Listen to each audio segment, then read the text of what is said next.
What's the meaning of bind?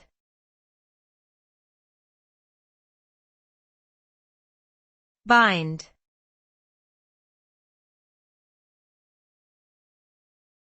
Bind.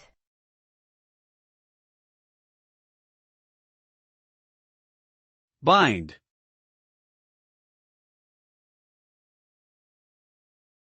Bind.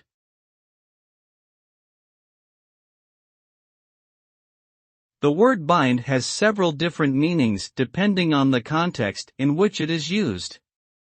At its most basic level, bind refers to the act of tying or securing something together, such as with a rope, cord, or adhesive. It can also refer to the act of obligating oneself or another person to a particular course of action, or to the act of creating a legal or moral obligation that must be fulfilled.